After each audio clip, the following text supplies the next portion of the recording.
ભેદભરમ. લેખક હરકિશન મહેતા. ચેપ્ટર 13. દીદી, એકવાર પપ્પા બોલી ગયા હતા કે વસંતજી દીવાનને તમે બહુ નજીકથી ઓળખો છો. વિવેકે સાચવીને અભિનેત્રી મોહિની સિન્હા સમક્ષ વાત રજૂ કરી. મારે એમની બાબતમાં થોડી અંગત ચર્ચા કરવી હતી. સાંભળીને મોહિની સિન્હાની ચંચળ આંખોમાં અચરજ ઉછળતું દેખાયું. આદત મુજબ તેણે 2-4 વખત આંખોની પાપણ પટપટાવી પરાણે સ્મિત ફરકાવ્યું, પણ જવાબ આપવાની ચેષ્ટા ના દેખાડી. વિવેક આવ્યો તો હતો સિન્હા સાહેબને મળવા. તેમણે તો વસંતજી દીવાનને ઘેર વિવેકને ડિનર માટે મોકલ્યો હતો. ત્યાર પછી મોહિની સાથે મદન સિન્હા શૂટિંગમાં મહાબળેશ્વર ચાલ્યા ગયા. 4 દિવસને બદલે પાછા ફરતા 12 દિવસ લાગી ગયા. એ અરસામાં લીઝા ઘર છોડીને ગઈ અને પોતે પ્રિયાની નજીક આવી ગયો. આટલા વખતે મળવા આવી ચડેલા વિવેકે ઠપકો સાંભળવાની તૈયારી રાખેલી, પણ સિન્હા સાહેબ ઇન્કમટેક્સ ઓફિસે ગયા હતા. તેનો લાભ લઈને વિવેક મોહિની દેવી સામે ગપ્પા મારવા બેસી ગયો. તમારી 2 અઠવાડિયાની ગેરહાજરીમાં ઘણું બધું બની ગયું કહીને તેણે પ્રસ્તાવના મૂકેલી, પણ મોહિનીએ પોતાની તરફથી કોઈ પ્રત્યાઘાત દેખાવા દીધો નહીં. ત્યારે વિવેકને થોડી છૂટ લેવાની ફરજ પડી. પ્રિયા તો પહેલેથી દ્રઢપણે માનતી હતી કે તેના પિતા પત્નીનું ખૂન કરવા સુધી ઘાતકી થઈ શકે નહીં, પણ મોહિની દેવી વસંતજી દીવાન વિશે શું માનતા હશે? વિવેક, પપ્પાને વસંતજી દીવાને લીઝાને લાયક મૂર્તિયાની પૂરછા કરી ત્યારે મેં જ તમારા નામની ભલામણ કરી હતી. મોહિનીએ લિપસ્ટિકવાળા લાલ ચટક હોઠ પર રૂમાલની કિનારી દબાવતા રોકાઈને ઉમેર્યું, એ ભલામણનો અર્થ શું થયો? અર્થ તો એ થાય કે તમે મને લાયક મૂર્તિઓ માનો છો. વિવેકથી સહેજ હસી જવાયું. અથવા તો લીઝા તમને મારે લાયક કન્યા લાગી હતી. એ સિવાયનો ત્રીજો એક અર્થ પણ થાય. મોહિનીએ ધીર ગંભીર અવાજે સંભળાવ્યું, એ કે વસંતજી દીવાન ખાનદાન માણસ છે. ખાનદાન માણસ પર ક્યારેક આવેશમાં આવી જઈને ઘાતકી બની જાય. બોલતા બોલતા વિવેકના અચરજમાં ઉશ્કેરાટ ભળ્યો. પત્ની અને પુત્રીને ત્યજી દેવાનો અન્યાય તો એમણે કર્યો જ હતો ને? વિવેક, અંગત ચર્ચામાં ઉશ્કેરાટ આવી જાય તો વિવેક બુદ્ધિ પણ સમતોલ ન રહે. મોહિનીની આ ટકોરે તેને છોબીલો પાડી દીધો. થૂક સાથે ઉશ્કેરાટને તેણે ગળે ઉતારી દેવો પડ્યો. તે અન્યાયની વાત ઉચ્ચારી વિવેક, પણ એક અન્યાયમાંથી બીજો અન્યાય જન્મ લે છે એ વિચારવું જોઈએ. પહેલાં વસંતજીએ પર સ્ત્રી સાથે સંબંધ બાંધીને પત્નીને અન્યાય કર્યો. પછી દુર્લભજી દીવાને પુત્રને એ સંબંધમાંથી છોડાવવા એ સ્ત્રી સાથે અન્યાય કર્યો. તેના પ્રત્યાઘાત રૂપે વસંતજીએ ઘર છોડી પત્ની તથા પુત્રી પ્રત્યે અન્યાય આચર્યો. અન્યાયના આ ચક્રાવમાં કોઈના પક્ષે ન્યાય ન રહ્યો, પણ એમાં સૌથી નિર્દોષ હતી એ જ વ્યક્તિનો ભોગ લેવાયો. વિવેકની દલીલમાં ફરી આવેશ આવી ગયો. છેવટે તો સુરેખા દેવીનું ખૂન જ થયું ને? ખૂન? મોહિનીની આંખો પહોળી થઈ ગઈ. વિવેક, તારા મગજમાં આ જુઠ્ઠાણું કોણે ઠસાવ્યું? તેના પિતા દુર્લભજી દીવાને કે પુત્રી સુપ્રિયાએ? નહીં દીદી, પ્રિયાને તો એના પિતા પ્રત્યે અનહદ અનુરાગ છે. વિવેકે બચાવ કરવો પડ્યો. હા, દુર્લભજી દીવાનને વહેમ જાય છે કે એમના દુશ્મન દીકરાએ જ પુત્રવધૂનું ખૂન કરાવ્યું, પણ એમાં એમની દ્વેષ દ્રષ્ટિ દેખાય છે. છતાં તું આટલું બેધડક કેમ બોલી ગયો વિવેક? ત્યારે એ મૂંઝાણો. પોતાની પાસે સદ્ધર સાબિતી હતી, પણ એ કહી દેવાનો હજુ સમય પાક્યો ન હતો.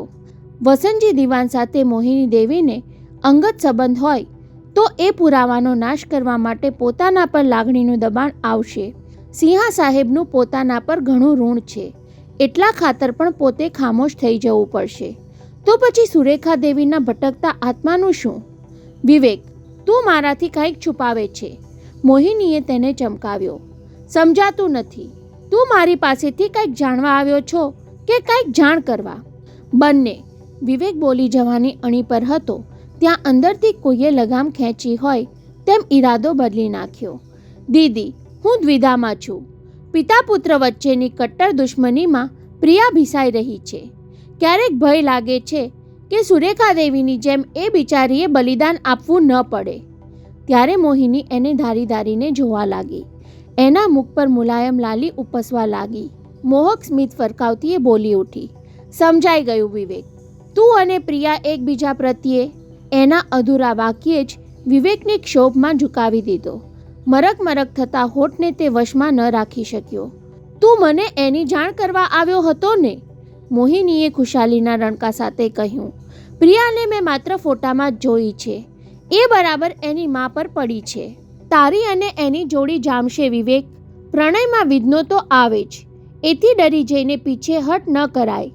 અમે તારી પડખે છીએ. તમે બંને તો મારી પડખે રહ્યા છો દીદી. આભારવશ આંખે જોતા તેણે કહ્યું. પણ મેં તમને કહ્યું ને કે હું દ્વિધામાં છું. સુરેખા દેવીના મૃત્યુનું રહસ્ય ન ઉકેલાય ત્યાં સુધી પ્રિયા સાથેના સંબંધમાં આગળ નહીં વધવાનો મેં સંકલ્પ કર્યો છે.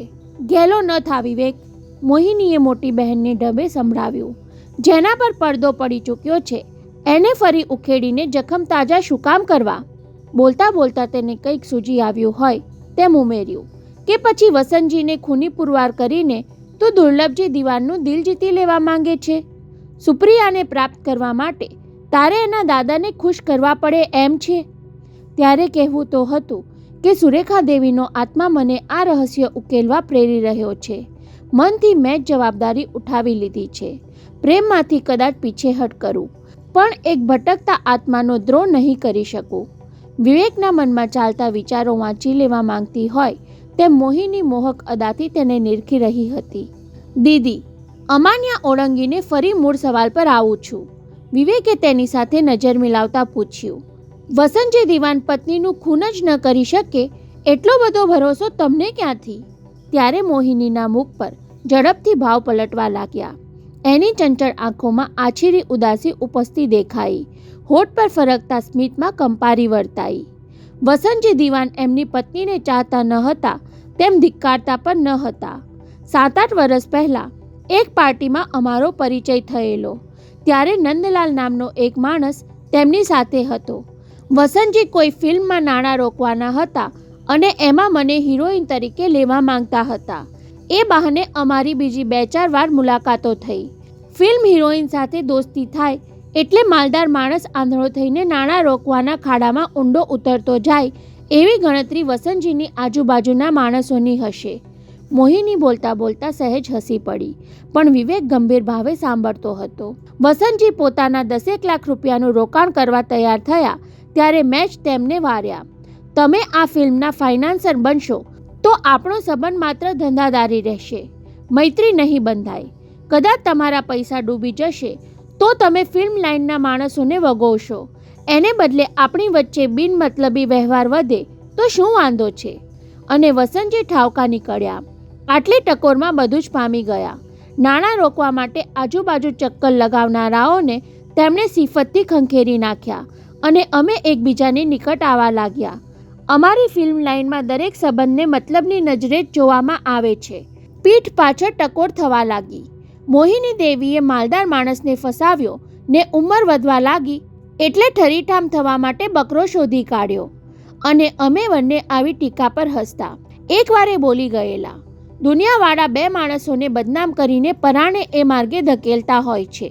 મોહિની દેવી, હું ઘર સંસારની બહાર નીકળી ગયેલો છું અને તમે સંસાર માંડ્યો નથી એટલે બંધ બેસતું સૂજી આવે એમાં એ બિચારાઓનો શું વાંક? એકવાર મેં એમને પૂછ્યું, દિવાન, ધારો કે લોકો કહે છે એમ આપણે એક થઈ જઈએ તો? મોહિની આટલું બોલીને અટકી ત્યારે અધીરાઈથી ગરદન ઊંચી કરીને વિવેકથી પૂછાઈ ગયું. દીદી, તમે આવો પ્રસ્તાવ મૂક્યો હતો? હા વિવેક, હું એમનો જવાબ જાણવા માંગતી હતી.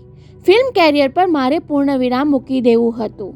માતા થવાની ઉંમર હોય ત્યાં સુધીમાં સંસાર માંડી દેવો હતો. પણ વસંતજી દિવાન મારા ધારવા કરતાંય વધુ ખાનદાન નીકળ્યા. એમણે સાચા દિલથી જવાબ આપેલો. મોહિની, સ્ત્રીનું સુખ મારા નસીબમાં લખાયેલું જ નથી. હવે એ દુઃખ કોઠે પડી ગયું. સ્ત્રીનો સહવાસ મારે માટે મૃગજળ જેવો છે. પાસે જાઉં અને પસ્તાવું. તને નવાઈ લાગશે મોહિની, પણ પુરુષ ઉંમરલાયક પુત્રીનો પિતા બન્યા પછી બદલાઈ જતો હોય છે. સુરેખાને મેં કરેલો અન્યાય કોઈ મારી પુત્રી પ્રિયા સાથે કરે તો હું સાંખી શકું ખરો? એટલે જ નક્કી કર્યું છે કે પ્રિયાના પિતા તરીકે તો લાયક પુરવાર થાવું. કહે વિવેક, આવું કહેનાર માણસે વિના કારણ પત્નીનું ખૂન કરવાની શી જરૂર? વિના કારણ વિવેકથી કહેવાઈ ગયું. બનવા જોગ છે કે આર્થિક ભીસમાંથી બહાર નીકળવા એમણે સુરેખા દેવીને ફોસલાવ્યા હોય, એમની પાસેથી મોટી રકમ પડાવવા કોઈ કાવતરું ઘડ્યું હોય અને છેવટે પત્નીને ખતમ કરી નાખી હોય. તું આવા તર્ક કરી શકે છે વિવેક? મોહિનીએ અસ્વસ્થ અવાજે સંભળાવ્યું. વસંતજી દિવાન નાણાં ભીડમાં છે એ ખબર પડી ત્યારે મેં 20-25 લાખની લોન માટે ઓફર કરેલી અને ત્યારે એમણે મને મારા જ શબ્દો સંભળાવ્યા હતા. મોહિની, તે મને ફિલ્મમાં 10 લાખ રૂપિયા રોકતા રોક્યો હતો. એ વખતે મને કહ્યું હતું કે પૈસાની લેવડ દેવડ આપણી મૈત્રીની વચ્ચે આવશે. આજે એ જ કારણસર હું તારી ઓફર સ્વીકારતો નથી અને કદાચ સુરેખા મને મદદ કરવા તૈયાર થાય તો એ મદદ સ્વીકારવાનો મારો અધિકાર રહ્યો નથી. એમણે આવું કહ્યું હતું? વિવેકનું અચરજ છાનું ન રહ્યું. સુરેખા દેવીની મદદ પણ એ સ્વીકારવા તૈયાર ન હતા. એટલે તો તને કહું છું વિવેક, માણસને પૂરો ઓળખ્યા વિના તેના વિશે મન ફાવતું ધારી નહીં લે. વસંતજી દિવાન પ્રત્યેનો પૂર્વાગ્રહ તારા મનમાંથી ભૂસી નાખ, નહીતર હું માનીશ કે મેં તને ઓળખવામાં પણ મોટી ભૂલ કરી હતી. છેલ્લા વાક્યે વિવેકને ધ્રુજાવી દીધો. પ્રિયાની જેમ વસંતજી દિવાન માટેનો મોહિની દેવીનો અભિપ્રાય પણ દ્રઢ નીકળ્યો. ત્યારે લીઝાએ મોકલેલી ટેપ કંઈક જુદું જ કહી રહી હતી. લીઝાનો ભ્રમ ભાંગી ગયો તેમ પ્રિયા અને મોહિની દેવીનો ભ્રમ ભાંગી જશે ત્યારે લીઝાએ તો માત્ર સંસાર ત્યજી દીધો, પણ પ્રિયા કદાચ જીવન જ ત્યજી દેશે. અને મોહિની દેવી, કોને ખબર, કદાચ પુરુષ માત્રમાંથી તેમનો વિશ્વાસ ઉઠી જશે. સાલા, તમે બંને કમાલ નીકળ્યા. ગીતાએ પાર્ટીશનવાળા રૂમનું સરકતું બારણું ઉગાડતા છણકો કર્યો.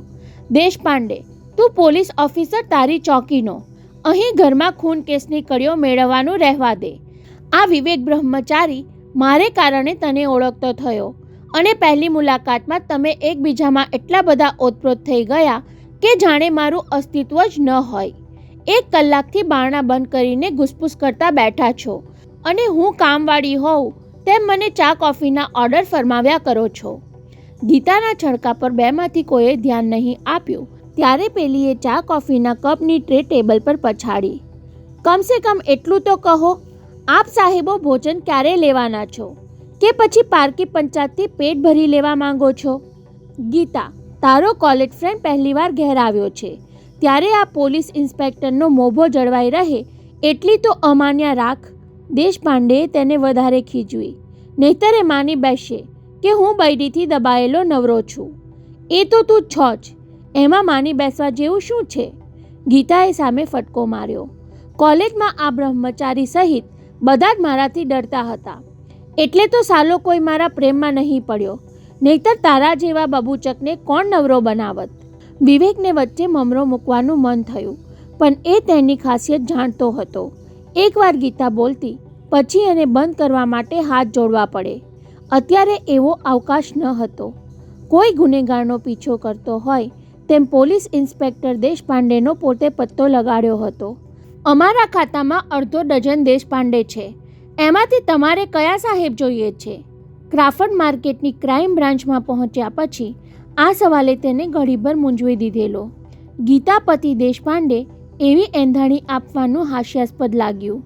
હતાશ થઈને પાછા ફરી જવાનું વિચારતો હતો ત્યાં મગજમાં બત્તી થઈ. ગીતાને લિફ્ટ આપી ત્યારે એ બોલી ગયેલી કે તેના લગ્ન ગોવામાં થયા હતા. ગોવાવાળા દેશપાંડે કહેતાની સાથે જ પહેલાંએ પડઘો પાડ્યો હતો. ઓહ, તમારે સદાશિવ દેશપાંડે સાહેબનું કામ છે એમ કહો ને. ઉપર બીજે માળે કોન્ટ્રાક્ટર સાહેબની કેબિનની બાજુમાં હશે. થોડી વાર પહેલાં જ મેં એમને ઉપર જતા જોયેલા. સદાશિવ દેશપાંડેને નજરો નજર જોતા જ પહેલાં તો એનો ઉત્સાહ ઓગળી ગયેલો. સીસમ જેવો શ્યામવાન, કોઈ અણઘડ શિલ્પીએ ગળ્યો હોય એવો ઘાટઘૂટ વગરનો ચહેરો, આંખોમાં ચમક નહીં અને આવકાર આપ્યો તે પણ સાવ ઠંડો. તોફાની ગીતાએ આવો ઉષ્મા વગરનો પુરુષ કેમ પસંદ કર્યો હશે? પણ પોતાની ઓળખાણ આપીને વાતચીત શરૂ કર્યા પછી દેશપાંડે વિવેકને હુંફાળો માણસ લાગવા માંડ્યો. અડધા કલાકમાં તો એ એટલો બધો આત્મીય બની ગયો જાણે બહુ જૂની ઓળખાણ હોય. સુરેખા દેવીના કેસમાંય તેણે ધાર્યા કરતાં વધુ ઉલટથી રસ લીધો. જાતે જઈને કેસની ધૂળ ચડેલી ફાઇલ શોધી લાવ્યો. થોડા પાના ફેરવીને જ કહી દીધું, આપણને આ કેસમાં ઇન્ટરેસ્ટ છે. ગોવામાં આવો જ એક કેસ 5 વર્ષથી બંધ પડેલો, તેને ફરી ઉખેડીને મેં મેડલ મેળવ્યો હતો. આ સુરેખા દેવી તમારા કોઈ પણ હોય, મારા માટે તો એનો અકસ્માત હવે એક પડકાર બની ગયો, કહીને તેણે ઉમળકાથી વિવેક સાથે હાથ મિલાવ્યો હતો. તમે ગીતાના મિત્ર છો એટલા માટે નહીં, પણ આ કેસમાં કંઈક દમ છે એટલા ખાતર હું એમાં પડવા માંગુ છું, કહીને ઘડિયાળમાં જોતા ઉમેર્યું હતું. પણ મિસ્ટર સન્યાસી, આ કામ મારે ડ્યુટી સિવાયના કલાકોમાં કરવું પડશે. ચાલો આપણે ક્યાંક બહાર જઈને ચર્ચા કરીએ.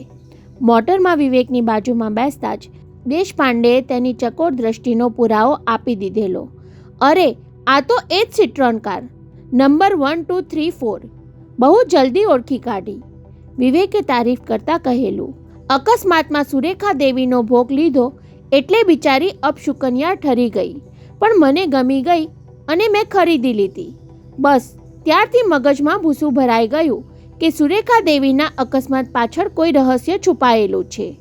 વિવેકે પ્રેતના સંકેતની વાત ઉચ્ચારવાની ઉતાવળ કરી ન હતી. કદાચ દેશપાંડે પોતાને નબળા મનનો માની લેશે એવી દહેશત લાગી હતી. પ્રભાદેવી પહોંચીને મોટરમાં બેઠા બેઠા જ અકસ્માત બાબત બંને ચર્ચા કરતા રહેલા. સામેના સિદ્ધિવિનાયક મંદિરે દર્શન માટે ભાવિકોની લાંબી લાઈન જોઈને દેશપાંડેએ ટકોર કરેલી. સોમને બદલે મંગળવારે આ કહેવાતો અકસ્માત થયો હોત તો આ કેસ આટલા બધા વર્ષ સુધી ગૂંચવાયેલો ન રહેત. બોલતા બોલતા અટકીને મગજમાં બત્તી થઈ ગઈ હોય તેમ તેણે ઉમેર્યું હતું.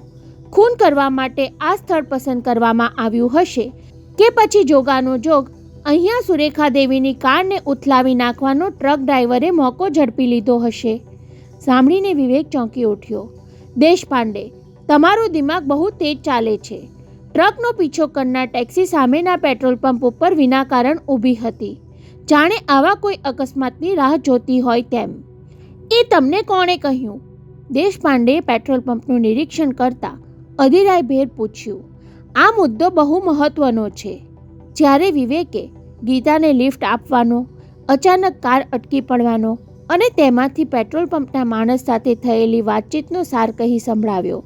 અકસ્માત વખતે એ માણસ ખાટલામાં જાગતો પડ્યો હતો. ટેક્સી ડ્રાઈવરની બાજુમાં આરબ દેશથી આવેલો તેનો કોઈ સગો બેઠો હતો. ટેક્સીની આળાશને કારણે પેટ્રોલ પંપવાળાને અકસ્માત નજરો નજર જોવા ન મળ્યો, પણ તેણે મને એટલું તો કહી દીધું કે પોલીસને આપેલા બયાનમાં પોતે ટેક્સીમાં બીજો માણસ બેઠો હતો એ વાત જાણી જોઈને છાની રાખી હતી. જાણી જોઈને છાની રાખી હતી? હા, નહીંતર ટેક્સીવાળાના એ સગાને પોલીસના ધક્કા ખાવા પડત અને બિચારો તેની પરદેશની નોકરીએ પાછો પહોંચવામાં મોડો પડત. ઓહ, એમ વાત છે. દેશપાંડે થોડીવાર આંખો મીચીને વિચારે ચડી ગયેલો. પછી આંચકો લાગ્યો હોય તેમ વિવેકના સાથળ પર ધબ્બો મારતા અધીરા અવાજે કહેલું. સન્યાસી, અહીંથી કાર હંકારી લો. મારો પોલીસ પોશાક અને તમારી સિટ્રોન કાર જોઈને કોઈને વહેમ ન જવો જોઈએ કે આપણે આ કહેવાતા અકસ્માતનો તાગ લેવાની પેરવીમાં પડ્યા છીએ. હરિઅપ.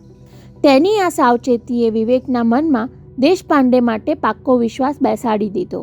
મેં સાચા માણસનો સાથ લીધો છે. હવે તેને ટેલિફોનની વાતચીતની ટેપ સંભળાવવામાં ઢીલ નહીં કરવી જોઈએ. દેશપાંડે સાહેબ, કેસની અત્યંત મહત્વની કડી તો મારી પાસે હાજર છે, પણ એ માટે આપણે કોઈ એકાંત સ્થળે જવું પડશે, કહીને વિવેકે કારના ખાનામાંથી નાનકડું ટેપ રેકોર્ડર કાઢીને દેખાડ્યું. આ બોલતો પુરાવો સાંભળ્યા પછી ખૂનના કાવતરાની ગાંઠ તમારા મનમાં સજ્જડ થઈ જશે. તો ચાલો મારે ઘેર. વડલી ક્યાં દૂર છે? મારી સાથે તમને જોઈને ગીતા અચંબામાં પડી જશે. પ્રસ્તાવ સાંભળતા જ વિવેકે કાર વડલી તરફ વાળી લીધેલી અને દેશપાંડેની ધારણા પ્રમાણે બંનેને સાથે જોઈને ગીતા ખરેખર અચંબામાં પડી ગયેલી. સાલા, તમે બંને ક્યાં ભટકાઈ ગયા? કહીને આદત મુજબ તેની જીભ ચાલુ થઈ ગઈ. પણ દેશપાંડેને રામાયણ સાંભળવાને બદલે વિવેકની ટેપ સાંભળવાની ઉતાવળ હતી. જો ગીતા ડાર્લિંગ, તારો કોલેજનો આ મિત્ર ઇન્સ્યોરન્સના એક ક્રિમિનલ કેસ માટે આવ્યો છે. આ ગંભીર છે તેમ અર્જન્ટ પણ છે. પ્લીઝ તું વચ્ચે દખલ નહીં કરતી.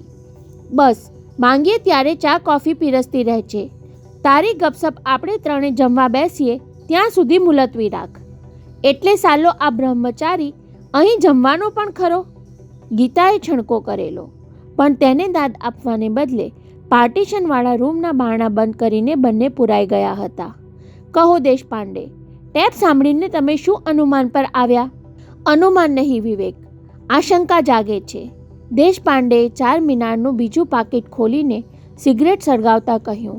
સામેથી બોલનારાના સવાલ જવાબ શું કામ ટેપ થયા નથી? લીઝાના પત્ર મુજબ અવાજ વસંતજી દિવાનનો જ હોય તો તેણે સુરેખા દેવીને ફોસલાવીને હીરા પડાવી લેવાનું કાવતરું ઘડ્યું હતું. પણ કાવતરું ઘડનાર માણસ એટલો ગાફેલ રહે ખરો કે તેની વાતચીત ટેપ થઈ જાય અને ખબર ન રહે? જેણે આ ટેપ કરી છે એ ધારે તો વસંતજી દિવાન પાસેથી બ્લેકમેલમાં લાખો રૂપિયા પડાવી શકે. તેને બદલે ટેપની કેસેટ લીઝાને શું કામ આપે? માની લઈએ કે ટેપ કરનારને પૈસાની લાલચ ન હોય, લીઝાને તેના બાપથી અલગ કરવામાં તેનો સ્વાર્થ હોય, એટલા ખાતર ટેપ તેણે એને મોકલી હોય, તો પછી સવાલ એ જાગે છે કે વસંતજી દિવાનને ખૂની ઠરાવવા માટે આ ટેપ પોલીસ ખાતાને શું કામ સોંપી દેતો નથી? દેશપાંડે, આ જ બધા સવાલો મને સૂઝ્યા હતા, પણ એકેનો જવાબ જડ્યો નહીં. વિવેકે ટેપ અને લીઝાનો પત્ર સાચવીને બ્રીફકેસમાં મૂકી દેતા કહ્યું. આ ટેપ સાંભળીને મેં તો માની લીધું હતું કે કાવતરું ઉઘાડું પડી ગયું, સુરેખા દેવીના ખૂનનું રહસ્ય હાથ લાગી ગયું. પણ આ ટેપ જ એક રહસ્ય બની ગઈ, એમ જ ને વિવેક? દેશપાંડેએ હસીને કહ્યું. અમે પોલીસવાળા એમ હતાશ થઈને બેસી રહીએ તો કોઈ ગુનેગાર ગિરફ્તાર થાય નહીં. મારા મનમાં એક વાતની ગાંઠ બંધાઈ ચૂકી છે કે સુરેખા દેવીનું મૃત્યુ અકસ્માતથી થયું નથી, એમનું ખૂન કરવામાં આવ્યું છે.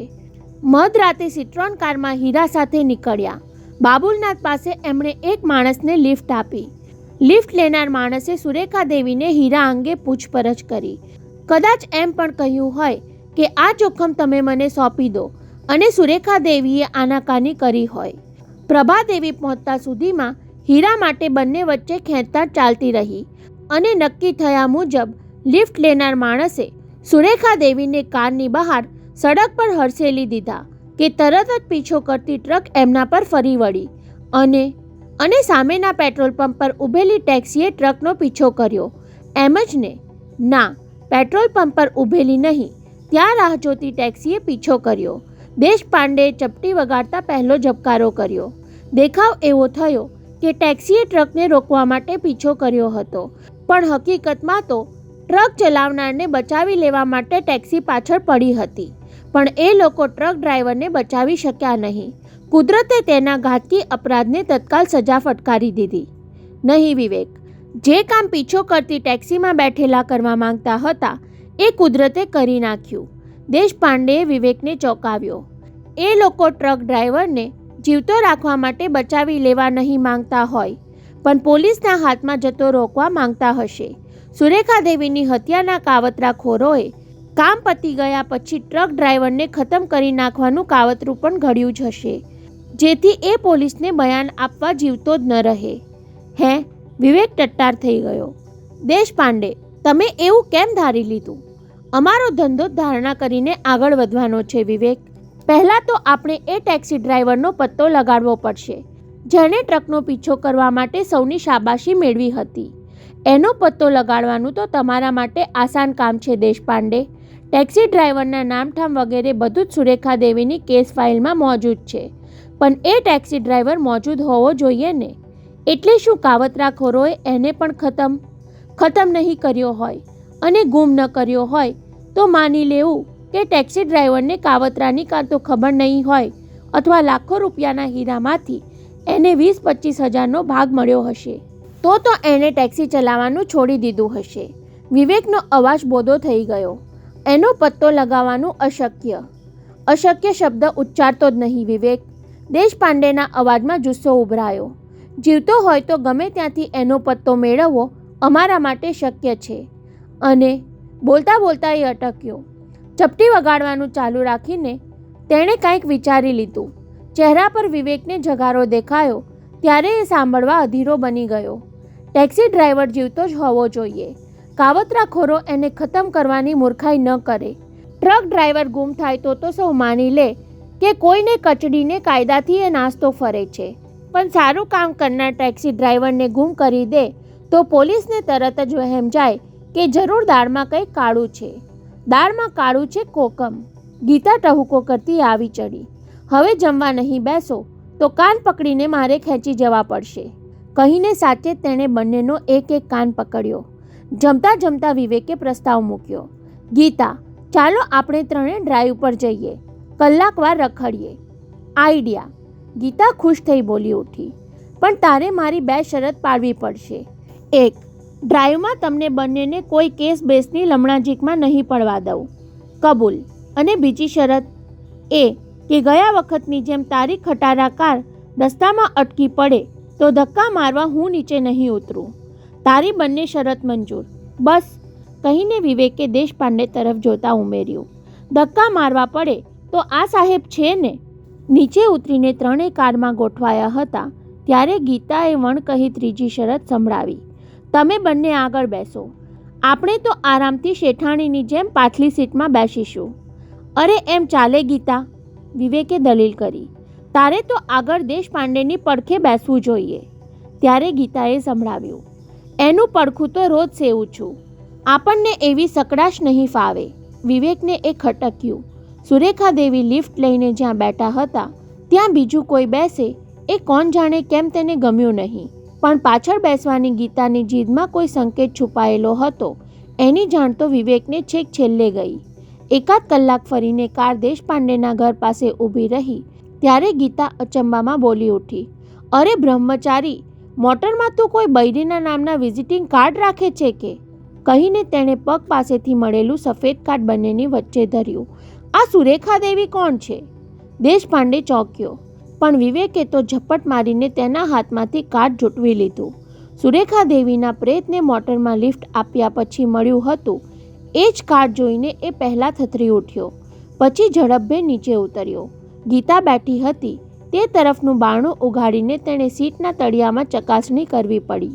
અચાનક તેના હાથની આંગળી એક બટન પર દબાઈ અને સીટ નીચેથી બીજું વિઝિટિંગ કાર્ડ બહાર ઉછળી આવ્યું.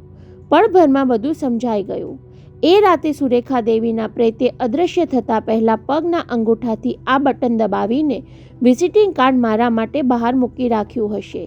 માણસનું પ્રેત હિલચાલ કરી શકતું હશે, બોલી શકતું નહીં હોય, એટલા ખાતર તેણે પોતાની ઓળખાણ આપવા આ કાર્ડનો આશરો લેવો પડ્યો હશે. કેમ કંઈ બોલતા નથી બ્રહ્મચારી? ગીતાએ રૂઆબભેર તકાદો કર્યો. કોણ છે આ સુરેખા દેવી? તારું એની સાથે કાંઈ લફરું તો નથી ને? વિવેકને બદલે દેશપાંડેએ જ વચ્ચે બોલવું પડ્યું. વગર વિચાર્યું બાફી નહીં માર. એ સુરેખા દેવીને આ મોટરમાં જ અકસ્માત નડ્યો હતો અને એનું મૃત્યુ થયું. અમે એ રહસ્ય ઉકેલવાની જ લમણાજીકમાં પડ્યા છીએ. પછી વિવેક તરફ જોઈને પૂછ્યું, આ વિઝિટિંગ કાર્ડ જોઈને તમે આટલા બધા ચોંકી કેમ ગયા? સવાલ સાંભળીને વિવેક વિઝિટિંગ કાર્ડ સૂંઘતો અટકી ગયો. પ્રેતની વાત કહી દેવાની ઈચ્છા પરાણે દબાવી રાખી. દેશપાંડે, કાલે આપણે ક્યારે મળીએ છીએ? પેલા ટેક્સી ડ્રાઈવરનું કેમ કરીશું? સવાલ ખાઈ જવાની તેની ચેષ્ટાનો દેશપાંડેએ એવો અર્થ કર્યો કે ગીતાની હાજરીને કારણે એ કાંઈક છુપાવે છે. તેણે પણ અધ્ધર જ જવાબ આપ્યો, કાલની વાત કાલે. આખી રાત આડી છે, કોને ખબર કાલની સવાર કેવી પડશે. કહીને ગુડનાઇટ સાથે તેણે વિદાય લીધી. તેના ગયા પછી વિવેકે સુરેખા દેવીનું કાર્ડ સૂંઘ્યું તો તેમાંથી કોઈ સુવાસ સાંપડી નહીં.